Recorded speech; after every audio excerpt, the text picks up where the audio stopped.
behind it. Maybe we go into detail why we changed Symfony, for example, and we will also go through some major changes and things you have to consider when migrating from Pimcore 4 to Pimcore 5. Bernhard, can I quickly interrupt you? Yes, of course. So we will also record this webinar, and you will have then access afterward, just for information. Thanks. Sorry. But I'm still waiting for the screen. That's not good. Okay, but this is the wrong screen. Maybe.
Hello, hello? Okay. So hold on a little bit. I would like to ask you a little bit patience. We are having difficulties here with the presentation and sharing the screen. I would like to ask you to hold your another minute. So I try now myself to start the presentation.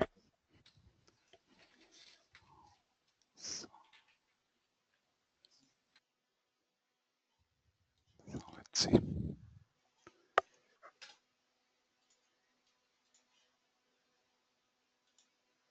Is microphone working okay?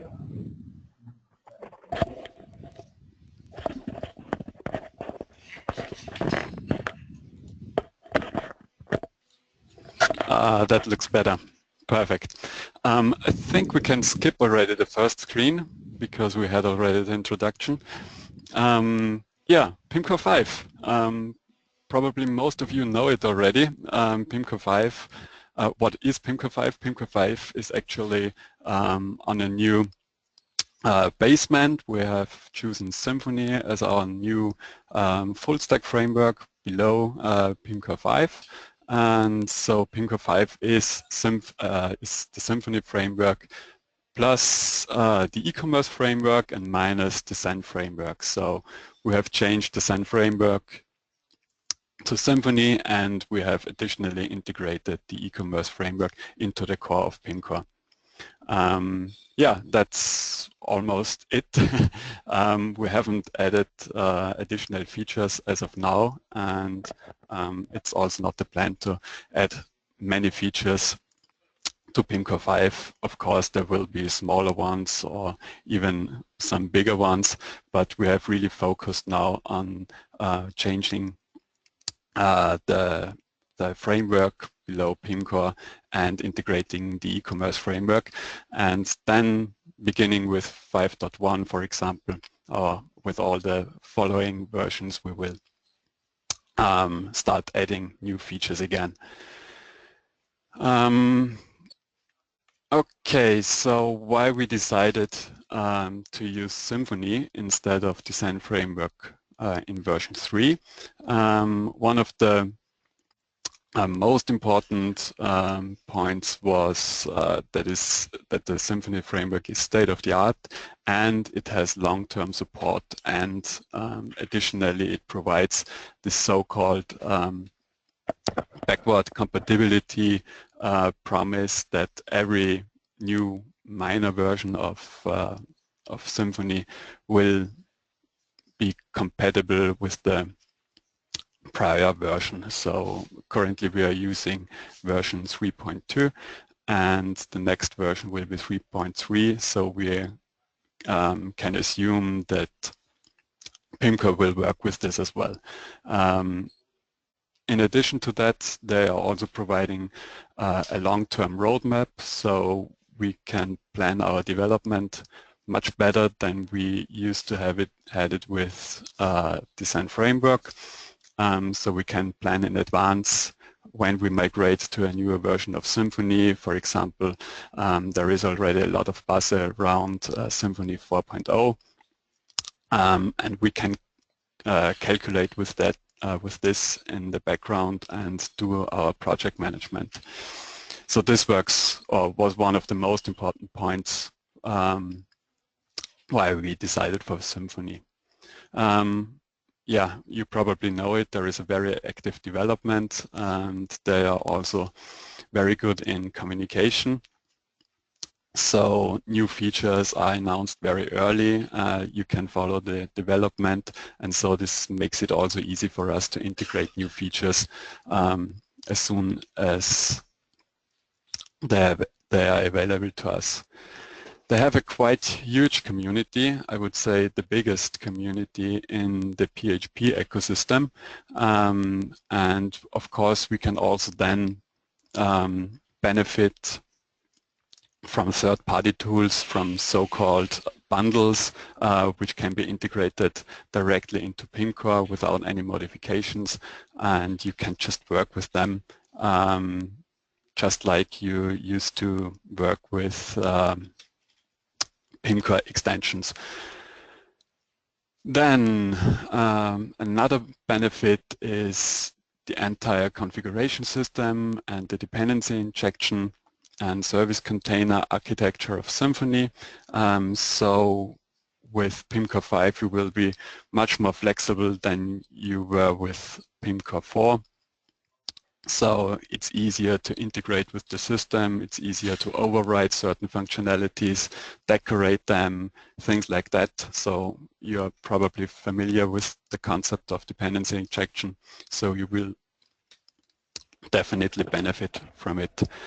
It's event-driven, I think that should be quite clear, and it's widespread. For example, Drupal is using it or was switching to it in version 8, and also Easy Publish, for example, is using it in the background. So it also has it is also widespread, and so it's also easier to get into the system of Pimcore. Okay. Let's go a little bit deeper into what or how Pimcore looks like in version 5. First of all, we want to talk about the folder structure. The folder structure is standard Symfony, so we didn't make any changes to the standard Symfony configuration and folder structure. The only thing we added is the Pimcore folder, which is pretty much the same as it was in version 5, of course including some Symfony-specific code. But let's start with the first one. The first folder is app. It contains configurations, templates, and yeah, that's pretty much it. The second one is the bin folder. It is there for executable files. So normally you would normally you will work with Symfony commands, so the endpoint for that is bin console, but of course you are free to add your own scripts there, small helper scripts, also binary files, static binaries, for example, which are needed for Pimcore, like all this optimization applications, for example, for image optimization, things like that. We talked already about the Pimcore folder. The Pimcore folder didn't change so much. We extracted the static files, for example, they were moved to the web folder below. and of course includes a lot of Symfony specific code. The next one is the source folder. The source folder is the main folder for your project code, so it contains all your classes, your controllers, services, models, everything goes into the source folder, and of your code goes into the source folder. The next one is the var folder, which contains all the generated files, which are not public, so caching files, versions, the recycle bin, yeah, everything that is needed by the system and shouldn't be public. Then the vendor folder should be quite clear, and the last one is the web folder, which is now the public folder, which is is used as the document root from the web server. So everything that is in the web folder is public, everything else is not public anymore. So we switched away from having everything in the document root, but creating a dedicated project root which is outside of the document root. Okay. What is different from the folder structure? Of course, there are a lot of new folders which are used by Symfony, but we want to outline the main differences on this slide. The project itself is outside of the document root. Yeah, we talked already about this.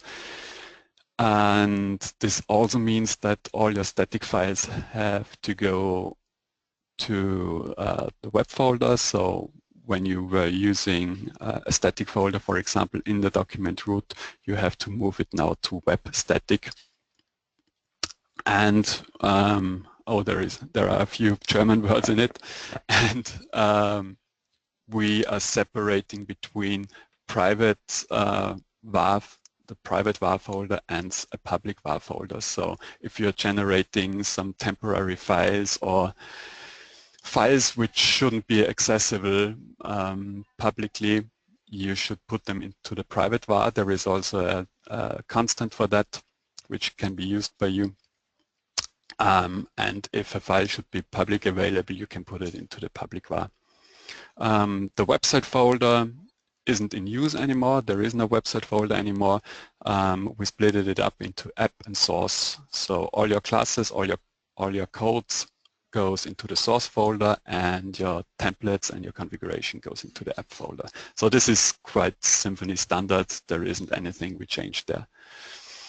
And the source folder can contain any PSR for compliant classes, so you can put almost everything in it. In Pimcore 4, there was only the standard website namespace. Any additional namespace had to be registered manually in your code, but now you can use everything you need in the source folder. And the last one is that CLI commands go into the bin folder, or CLI scripts and executables go into the bin folder. Okay, this was it with the folder structure. Matthias will continue with the MVC, with an MVC overview. Yeah, Matthias, please go ahead. Hey guys. So what will change in your daily business will probably be, most of it will be the whole MVC part, which you will be using. So writing controllers, writing views, and interacting with the data.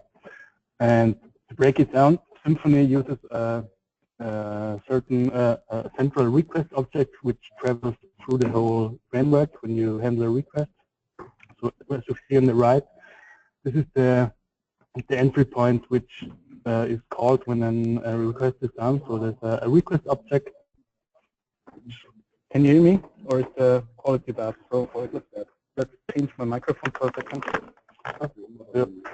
And I have to.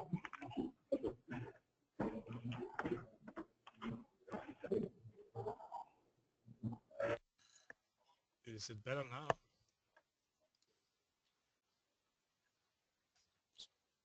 It's better now?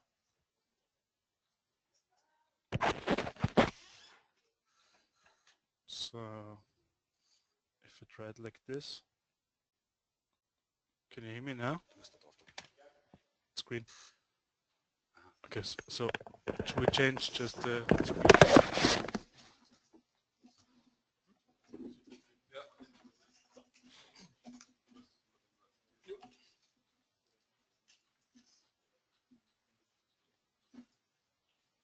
So I hope it's better now. I'm not Bernie, just Matthias. As I said, the request, which is initiated on every request, travels through the whole framework, and is at the end there's still the request, which is transformed into a response. So as we see on the left here, these are all the steps. Request travels through the framework until it reaches the end, and the response is created out of it. So at every point of this workflow, you have the possibility to influence the request, to read from the request, and to build a response. So to summarize it, it's much more complicated. It's more complicated than it was in the Send framework, but you have much more flexibility, and you can build stuff easier and can interact with the framework as you need it. So there's no central init function, for example, in your controllers, but you interact with the framework with event listeners. Yeah. The routing is, as it was in the Send framework, configurable, so you can interact with the router. Just now it's much more exposed to the end user. So you can do config files for routing, you can use annotations for routing, and with a dynamic router in place which handles all the Pimcore document stuff, so the database routing basically. So yeah, the MVC is really powerful, and I hope you will enjoy to work with it. Can we continue to the next slide? The main differences for controllers are there's no base controller anymore you need to use. There is one we provide for convenience, but basically a controller can be any callable. So a controller basically could be a function you just hook into the system. There's a standard location for controllers, which is the app bundle. We will talk about bundles a little bit later. The main information which travels to the framework, as I said, is the request object, which you use to get parameters to read data from the requests, and this request object is passed to your controller. And you can define additional dependencies or informations you need from the controller, and you get access to this by defining them as parameters in your controller or in your action function.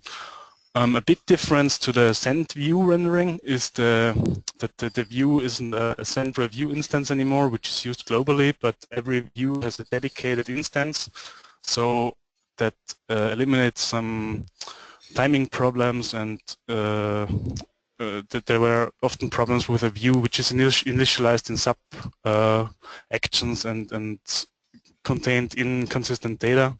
Now you have a dedicated view instance for every view which is rendered. There is no dispatch process as it was in the Send framework, but there's just the events we talked about earlier, so you can use event listeners to hook into the system. And as I said, the controller can be any callable, but we provide a base controller which should give you the convenience you had in the Send framework. Naming conventions changed a little, so the controller names are now uppercase, and the view names are also uppercase by default, but you can influence or not camel case by default, but you can influence it as you wish. Okay. Can we continue to the next slide?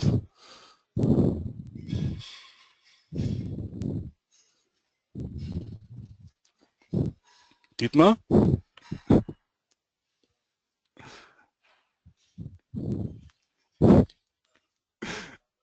Okay, so here we see an example for controller code. As you see on the left, there's the index action, just gets the request object, which was initialized in the initial PHP file we saw 2 slides earlier, and can read get parameters, can read the current locale, can do things with the session, and yeah, can do whatever it wants. And the big difference is controller actions are expected to return a response object, as we saw in that scheme at that workflow graphic first. And as you see, all these actions we see here return something, and everything they return is a response object. This JSON, for example, is just a helper which initializes a JSON response object, and this object is then passed to the kernel we saw and returned to the user. As we see on the left, on the right, where the big red cross is on the test action below, there is a plain response returned with example content, to just be a plain text response. But as a result, you should avoid doing something like just echoing strings and exiting the framework early, because you kill all the event listeners which are used later. Okay. And on the left, on the right upper side, we see just the interaction with the models is just the same as it was before. So the model layer was kept the same. You just interact with the request object in another way. So you read the ID parameter with the via the request object, not via this get param as it was before. Okay.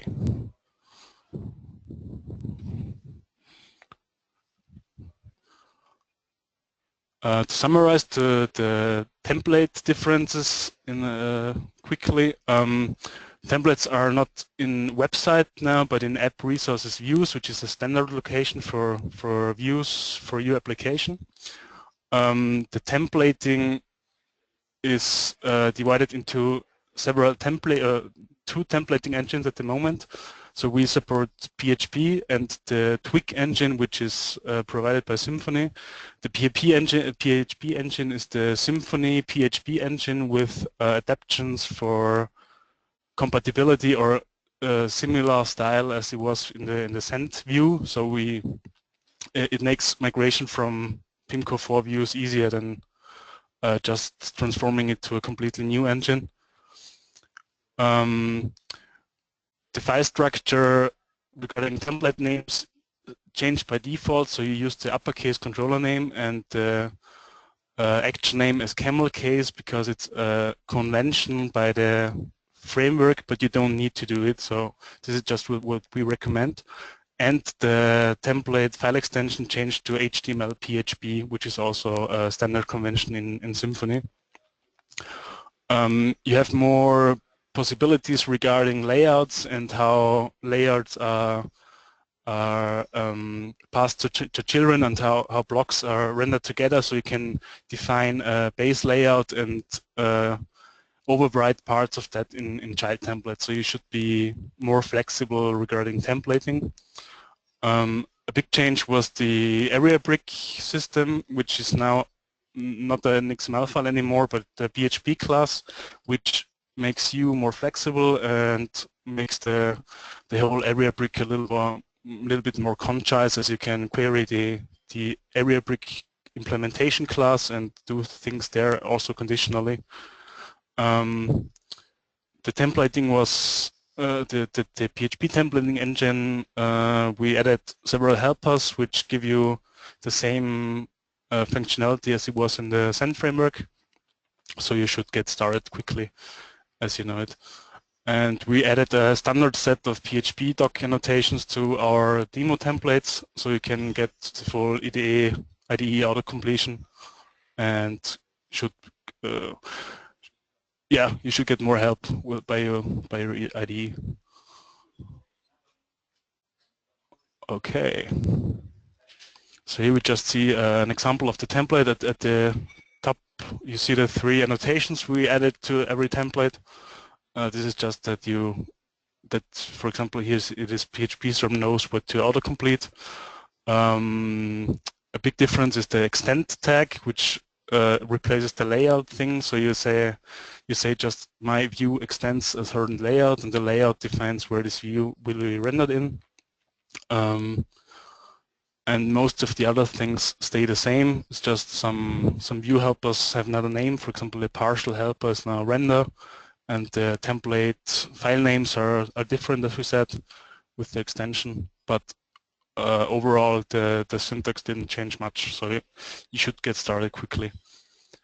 Yeah, for example, on the right we see the navigation helper is not called Pimcore. It's not called navigation as it was before. It was Pimcore navigation. And on the inside the content div, you see the output of this layout result. So the right is the layout template, which says in that content ID div we want to render the template, which says it extends the layout. Okay, just as a quick example of templates. Here we have a quick example of the area brick I mentioned earlier. So what the XML file was in Pimcore 4 is now the area brick class, which defines the same informations as the XML file did. So you have a couple of methods to implement which define what the area brick does and how it's named. And the file structure is a little bit different, as the class lives in a namespace which can be auto-loaded, and the templates live besides the other in the same folder as the other templates do. So there's no single areas folder anymore, but there are 3 different folders for views, class, and for assets like the icon or CSS files regarding the areas. Okay. So the big thing about Symfony is it is split up into bundles, and bundles is something like an extension, just that a bundle is really powerful and can do everything inside the framework. So basically Symfony is also built from bundles. So every bundle has the same possibilities as the core has. So you can interact with the framework in a really powerful way. You can do whatever you need to customize the framework to your needs. So a bundle can be installed via Composer, or you can put a bundle into the source folder.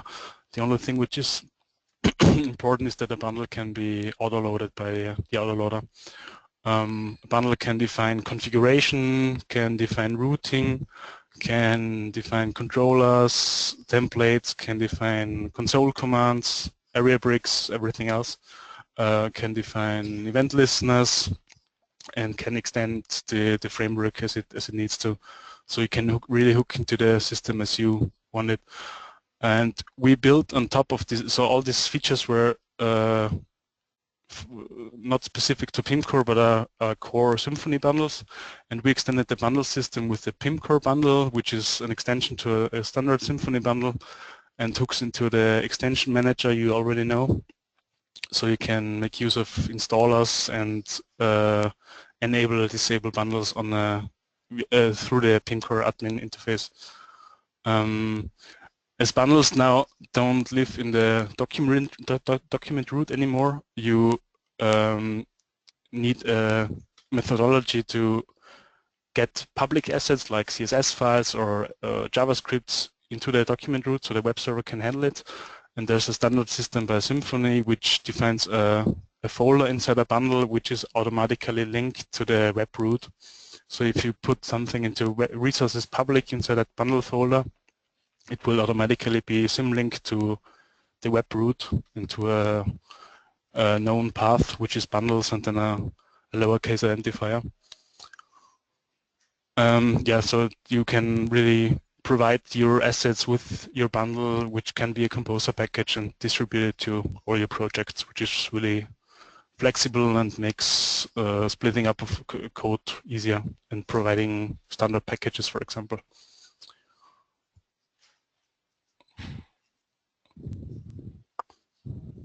So, Bruni, would you like to talk about moments, or should I?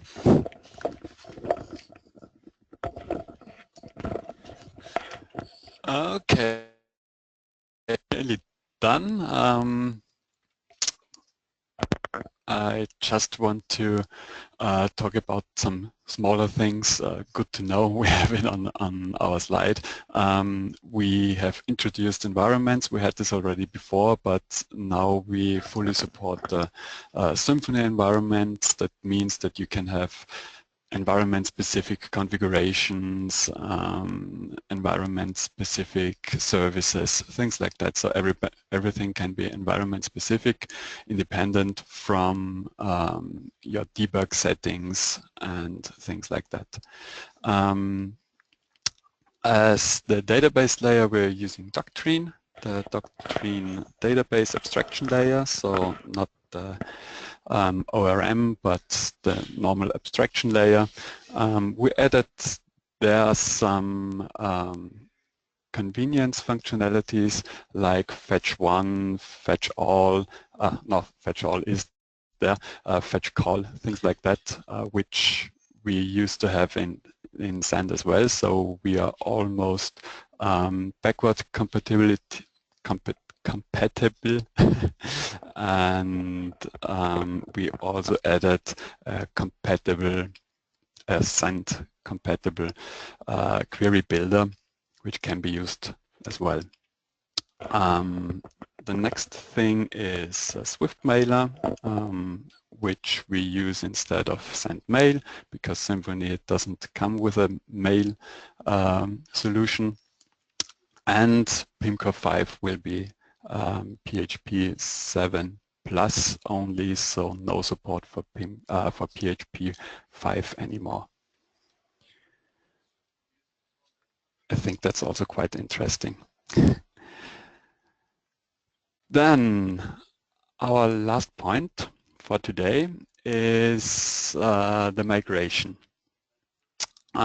Just a few words about it. The migration has to be done manually, so there is no tool that does all the work for you. But we created tools already, and we shared it already on GitHub, which supports you by migrating Pimcore 4 to Pimcore 5. That means moving your controller files, moving and renaming views, and also the area bricks. So it only supports you, it does not do all the work for you, but it comes quite handy, I think. The next thing is that, of course, all your Sand code has to be replaced.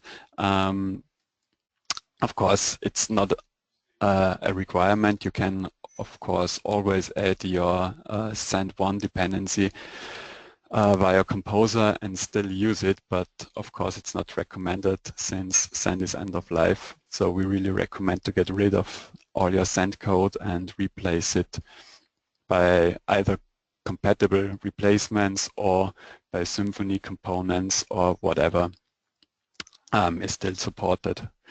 Then the database structure, this is also quite interesting, remains almost untouched, so there are only smaller changes in the database structure, which also have to be done manually on your schema.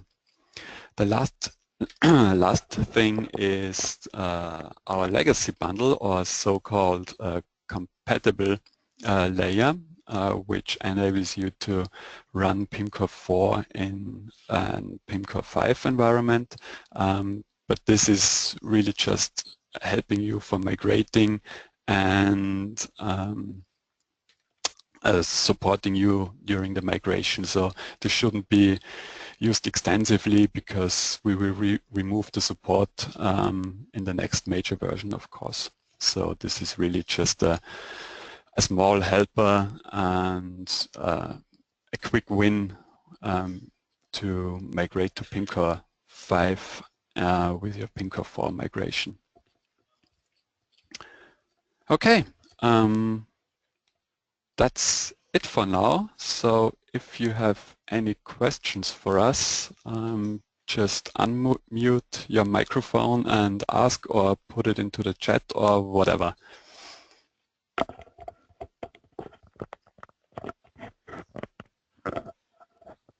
So this is Dietmar again. So I've seen that already some questions have been asked and answered in the chat window. So if you have any more questions, please write them down in the chat window and then we will answer them. Otherwise, you could send just email to partner@pimcore.com and we will be happy to answer the questions for you. Otherwise, we say thank you for your participation and your interest. And we will keep you updated in the near future really regularly.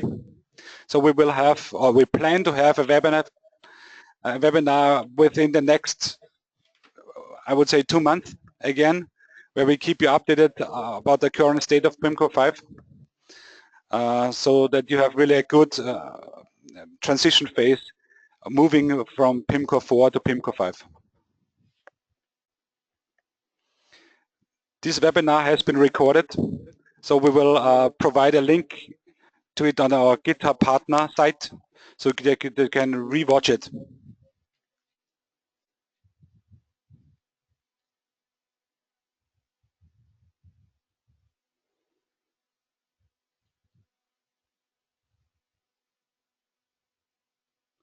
So there are no new questions arriving, at least what I see. Let's see. I wasn't scrolling down. So let's see.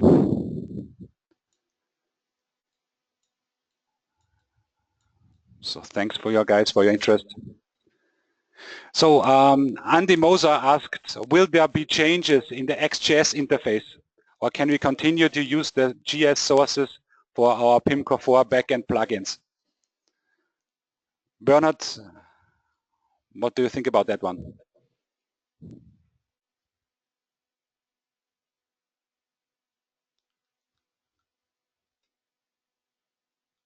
Bernhard, are you still here?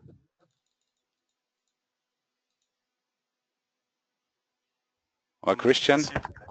There's technical difficulties now. Okay. The XJS source didn't change, so you should use your JS files as they are now. So we just really touched the PHP layer. The XJS interface is nearly the same as it was before. Dominic asked another question. What is the lowest Pimcore 3 or 4 version that is fully compatible with PHP 7?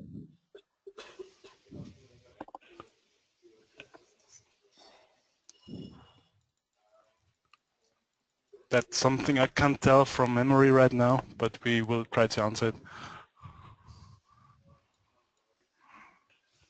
So I'll have another look at the questions.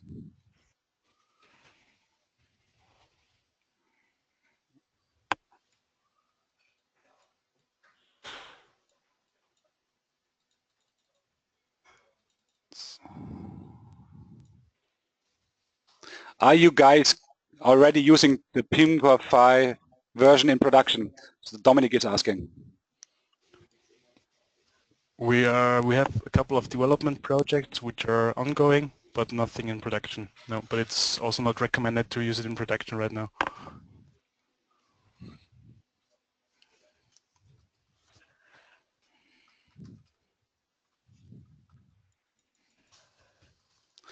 So then I would like to say thank you again. Thanks for your interest. And we will keep you updated and see you soon. And by the way, next week you probably get an email, an introduction or an invitation basically to the Pimcore Unconference in September 2017. And that's also the date where Pimcore 5 is finally released. So it will be an interesting event that we have in Salzburg, Austria. But I keep you updated. So thanks a lot.